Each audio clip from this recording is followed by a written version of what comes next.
Gas Money is the first game to premiere with Drew Carey as the host.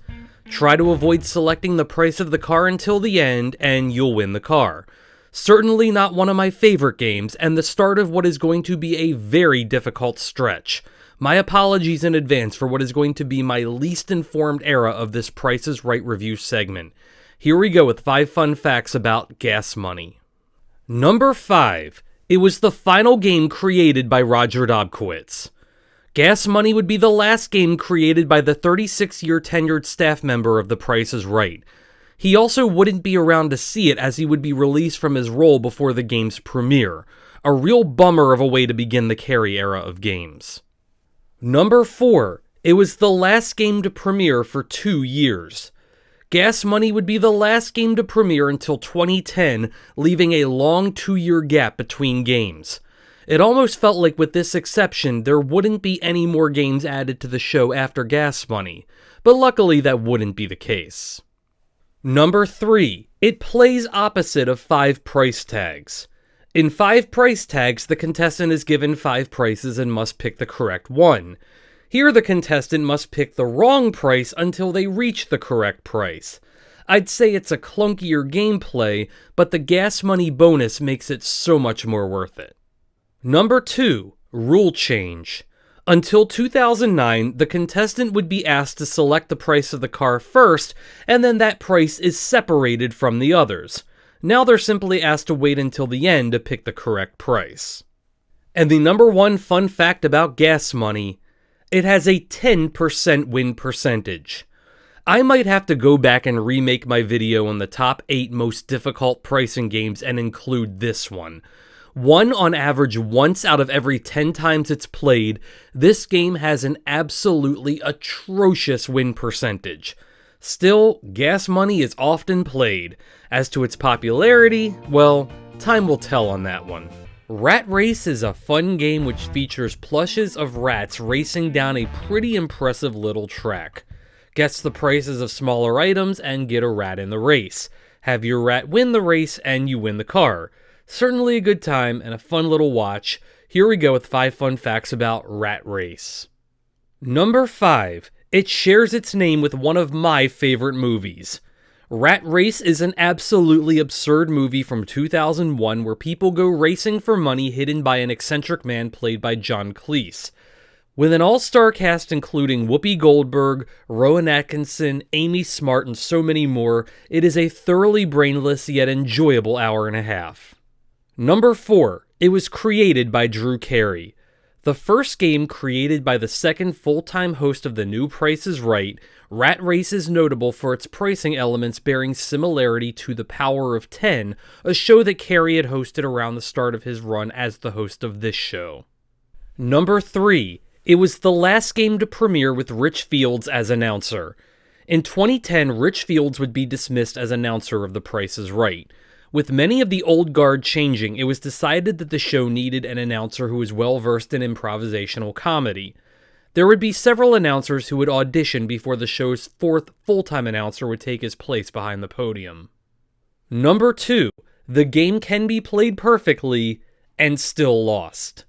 If the contestant plays the game perfectly, they still have a 2 in 5 chance of losing the race.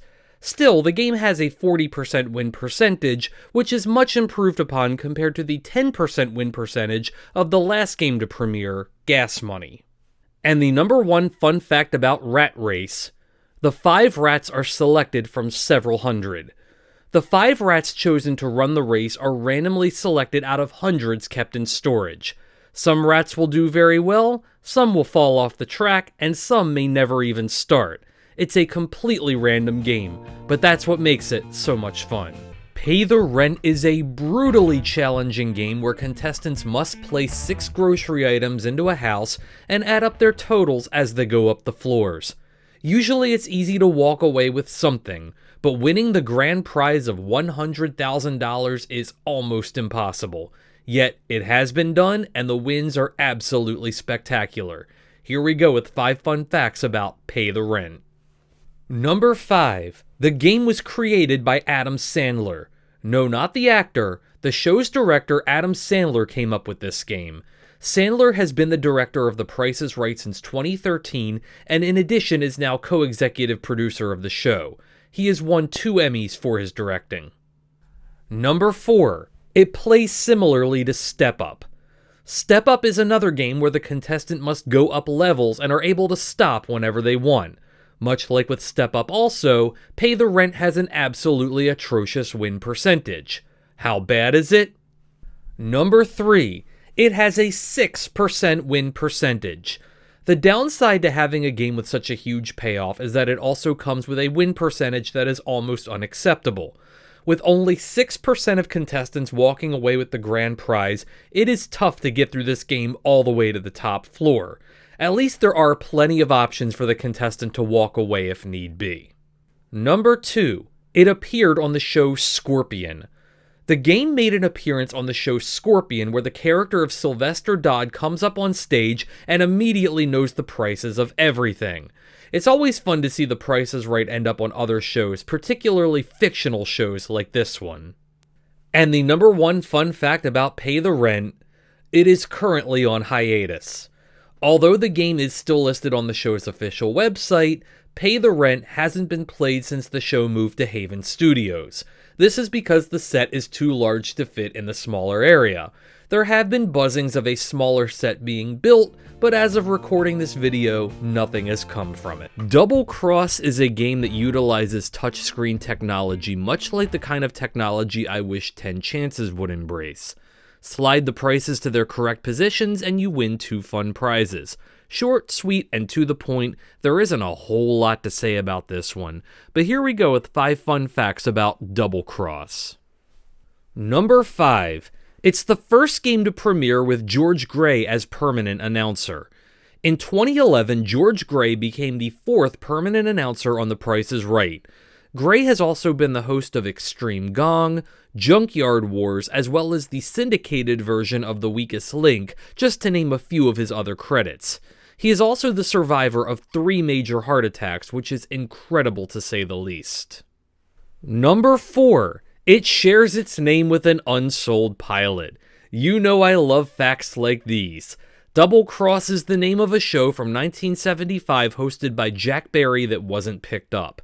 The game was rumored to have been an attempt by CBS to appease Barry after replacing The Joker's Wild. The pilot episode is available for viewing today. Number 3. A contestant can do nothing and still win. Much like with Switch, a contestant can just leave it be and the game can still be a winner. Not too bad. Number 2. The first playing had no think music. At first, this game was played in silence. Then it began using think music from the second playing on. The second and third playings were different from the current version, however.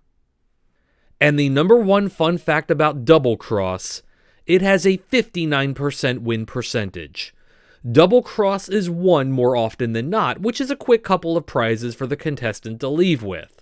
With only a few more games to go until we've caught up to present day, are there going to be any more great games for me to review?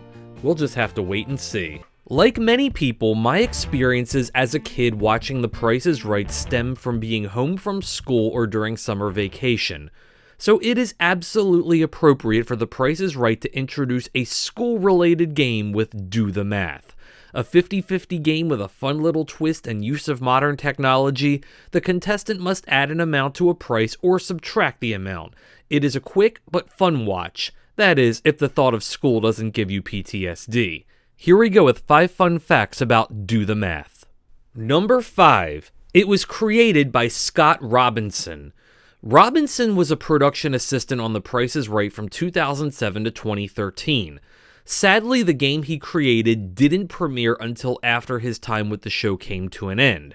As someone who has worked as a production assistant, I want to give kudos to The Price is Right for giving Robinson the chance to create a new game and invest money in his creation. Typically, production assistants aren't treated with the highest levels of respect, so I can appreciate the opportunity here. Number 4. The game was supposed to debut 5 years earlier. Do the Math was supposed to premiere in 2008. However, due to budget cuts with CBS, the game wouldn't premiere for 5 more years, long after it was originally created and ready to go for season 37. Instead of getting a Do the Math premiere, Check Game was played instead. Number 3. Similarities to other games. According to my research, some believe that Do the Math is similar to Magic Number and it's optional. Personally, I think the game is completely original, but I can also understand how the price reveal does bear some similarity to the latter game. Number 2. It's been played for 2 cars. In recent years, more and more games not often played for cars have taken on the huge prizes, especially during selected special weeks like Big Money Weeks. Do you like it when medium-tier games with 50-50 chances are upgraded to be played for cars? Let me know below. And the number 1 fun fact about Do the Math: it is the only game to premiere in 2013. Knowing that the network had reduced budgets by the 2010s, it explains why new games are harder to come by these days. Also, with the games now requiring more digital technology, it also means that creating games is likely more expensive. Either way, each new game we get these days must be appreciated for what they are. Vendo Price is a vending machine-based game where the contestant is given 3 rows of items. Pick the most expensive row and win the prize. Another Adam Sandler created game, this quick one has a fun presentation with nice prizes. Here we go with 5 fun facts about Vendo Price. Number 5. It originally used a familiar sound effect. In the game's first playings, as well as its playings on a show I will mention soon, Vendo Price used the famous and beloved sound effect from Penny Ante when the prices were revealed. This, however, didn't last very long. It was still a nice little throwback to a game that could stand return to the lineup. Just don't leave it in the rain next time. Number 4. It's been played for huge prizes.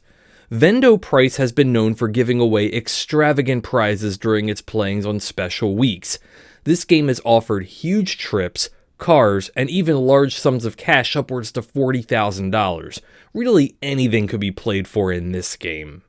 Number 3. It borrows elements from other games.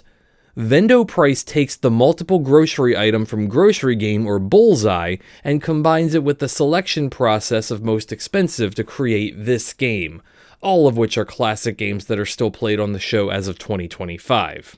Number 2. It appeared on The Talk. The Talk was yet another cookie-cutter panel talk show that launched in 2010, where celebrities of different backgrounds discuss important topics and make a lot of money while doing so. The last time I mentioned The Talk on this series, the show is still proudly sailing in last place in the ratings of daytime TV. However, it has since signed off. And the number 1 fun fact about Vendo Price: it is the first new turntable game in 12 years. 12 years is a very long time in television terms, but Vendo Price would be the first time a new game has graced the turntable since Coming or Going in 2003, when Bob Barker was still the host of the show. Hot Seat is a game that premiered in 2016 and features the contestant being pushed across the stage in a big chair while selecting if 5 small items are higher or lower. Played for a solid $20,000, but not often won due to something I will get into. Here we go with 5 fun facts about Hot Seat. Number 5. It is similar to another game. The premise of going down a row of prizes and deciding higher or lower is very similar to More or Less, which of course has the distinction of being the last game to premiere before the retirement of Bob Barker. Number 4. Slight rule change. Early in the game's run, a contestant had to decide if they wanted to continue before the next item was revealed instead of when they arrived at that item. This was very quickly changed into the format we have now. Number 3. It's only the second game to not involve the models. Out of all of the games I have reviewed on this series, Hot Seat is only the second one to not involve the models in any capacity. The last game to have this distinction would be Grand Game, which debuted in 1980, 36 years prior. Number 2. It shares its name with a short-lived game show. In 1976, Jim Peck hosted Hot Seat, a show where couples would play against each other by trying to determine if their answers are lies. The show only lasted 3 months. More notably, however, the show premiered alongside another game show hosted by Richard Dawson. As for which show is more successful, I think time will tell on that one. And the number one fun fact about Hot Seat, it's another low win percentage due to its walk-away clause. Much like several other games that have debuted recently, including Step Up and Pay the Rent, Hot Seat has a clause where a contestant can walk away with their winnings whenever they want. Thus, the game has an overall win percentage of just under 6%. Sure, let's play a game that reminds me of my 3-hour-plus daily commute. Gridlock is a traffic-themed game where the contestant must pick the second and third, followed by the fourth and fifth numbers to win a car. I really don't have a whole lot to say about this one other than I hope you're not sitting in traffic while you watch it. Here we go with 5 fun facts about Gridlock. Number 5. It bears similarity to Money Game. Well, kind of. Its similarities truly lie with the original Big Money Game. On the Tom Kennedy version of the show, 5-digit cars were played for, which was a big deal at the time. Here, the last digit was given and the contestant had to pick the first 4 digits. Number 4. Another game created by Adam Sandler. Sandler has clearly become the creative driving force of The Price is Right in the modern era, as this won't even be the last game he's ever created. With Sandler receiving another mention, I wanted to announce that I am planning on doing a video soon celebrating the directors of The Price is Right. Stay tuned for that. Number 3. It was once played for an almost $100,000 Lexus. In a game with such a high chance of winning, it is surprising that this game would be played for a $97,000 car, but it happened. Not only that, it was won. Definitely not a bad score for the daytime version of the show. Number 2. It was played perfectly on Gwendolyn's last show. In 2017, Gwendolyn Osborne Smith was celebrating her last show when Gridlock was played perfectly. Gwendolyn had been a model on the show for 12 years, debuting during the Bob Barker era. With her leaving the show in 2017, that leaves Rachel Reynolds as the only model to remain with the show from his tenure as host. And the number 1 fun fact about Gridlock, this was the last pricing game to debut in the 2010s. It's hard to believe that we're halfway through the 2020s, and even harder to believe that we only have 2 more games to cover during that time. The next one is easily my favorite of the Drew Carey era to premiere. You won't want to miss. I love throwbacks, and there is no throwback on The Price is Right quite like Back to 72. Updated each year to reflect 50 years of time passing, the series has gone back to 72, 73, 74, and currently 75. Guess the range of the price of 3 items from 50 years prior and you win. A simple game, but so much fun due to its homage to the past. Here we go with 5 fun facts about Back to 72. Number 5. It was won in its debut. Although this game has an extremely high win percentage, it is worth noting that the first time the game was played was to celebrate the show's 50th season, and the game was played for $50,000 and won. As a bonus fact, the game was only supposed to be around for a very short time, but has come back due to its popularity. Having said that, it is played less and less every year. Number 4. Back to 75's premiere was cut on the East Coast.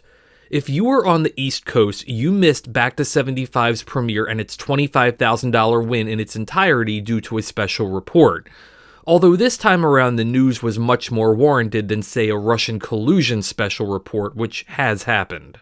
Number 3. It uses classic music cues. Along with George Gray reading the original copy of the item descriptions, which by the way were much more detailed 50 years prior, this game uses music cues from the era as well. Any cues can be used for this game as long as they fit the era. Number 2. It is similar to cliffhangers. The gameplay of Back 2 is very similar to cliffhangers, except instead of a mountain climber, it's a dial on a television. Since I love cliffhangers, it's no wonder I like this game as well. Although nothing beats the suspense of whether or not he'll fall off the edge. And the number 1 fun fact about Back to 72 or 73 or whatever, this was the first pricing game of the 2020s. We are halfway through the 2020s and only 2 games have so far premiered. My next review will be the final one of this series, as there hasn't been a new game to premiere on the show in almost 4 years now. It will be interesting to see if there will be any more at this point. Well, it's been a fun ride, coming up with fun facts about every Price is Right game since I started with any number back in 2020. But now it's time to wrap up the series with the last game to premiere. Guess the price of 5 items without spending 5 pennies, and you win $25,000. One of the toughest games to go all the way. Here we go one last time. Well, unless a new game is added. Here are 5 fun facts about To the Penny. Number 5. It's the spiritual successor of Penny Ante. The wildly popular Penny Ante was retired in 2002. However, this game utilizes the penny theme as well as the spending of pennies to earn more chances, and thus carries on the legacy of the game that once was. Although I still think Penny Ante could be modernized and come back. Number 4. The Penny Ante sound effect returns. Although the Penny Ante sound effect returned for an extremely short time in Vendo Price, here it is used much more effectively when a contestant turns in pennies to eliminate a wrong price. Can't beat that classic sound. Number 3. It was the last pricing game to premiere in the Bob Barker studio. In addition to this stat, and yeah, it's a sad one, it's also the last game to premiere while Bob Barker was still with us. A lot has changed in the 4 years since this game premiered, that is for sure. Number 2. The game's motto. Of course, with the game board being a gigantic penny, the motto on the bottom of the penny reads E pluribus unum pratium, Latin for out of many, one price. A very clever little way to show some humor on the set. And the number 1 fun fact about To the Penny, it was played perfectly on its debut. Rarely is this game taken to the full $25,000, but on its premiere, Nat played the game perfectly using all 5 of his pennies at the very end to guarantee a victory. To the Penny couldn't be played any better than that.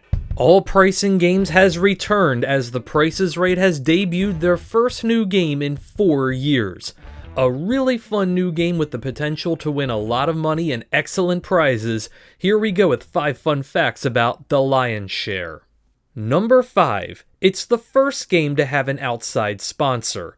In what is certainly a first for the Price is Right, The Lion's Share is presented by BetMGM, an online gambling sportsbook similar to FanDuel or DraftKings. This is certainly an interesting collaboration considering that The Price is Right is often considered to be family-friendly entertainment, and BetMGM is only legal for those 21 and over. Do you think this is an inappropriate sponsorship for a show like The Price is Right? Let me know below. Number 4. It's the first game to premiere at Haven Studios. The Lion's Share has in some ways become a spiritual successor to Pay the Rent, given that the contestant is able to win very large sums of money, and Pay the Rent hasn't been played since the move to Haven back in 2023. Otherwise, there are no other similarities to Pay the Rent. Although, Number 3. It contains elements of several other games. The overall game takes elements from established pricing games to create The Lion's Share. For example, a contestant is given 1 ball for free and have an opportunity to play 4 50-50 games to win up to 5 chances, an element very similar to the gameplay of Joker. The main element of the game is very similar to Pass the Buck, only with a lot more choices. Overall, the entire game feels like a human lottery machine, which is my favorite part of it. Number 2. The odds of winning $500,000 are not good. Sure, the game is advertised as winning up to $500,000, but don't expect that to happen anytime soon. According to thewizardofvegas.com, the odds of winning the big prize is 1 in 658,008. Those are not amazing odds. In some ways, it almost feels like The Lion's Share could be the second coming of Plinko, in that, sure, a lot of money is offered, but it is highly unlikely we'll ever see a so-called win. And the number 1, that's not a fun fact, but the number 1 fact about The Lion's Share, it's the first game to debut since the passing of Bob Barker. Not really anything needs to be added to this sad fact. Bob Barker passed in 2023, thus The Lion's Share is the first game he likely never got to see. But on a brighter note, it is good to see that The Price is Right has continued moving forward with new games no matter what.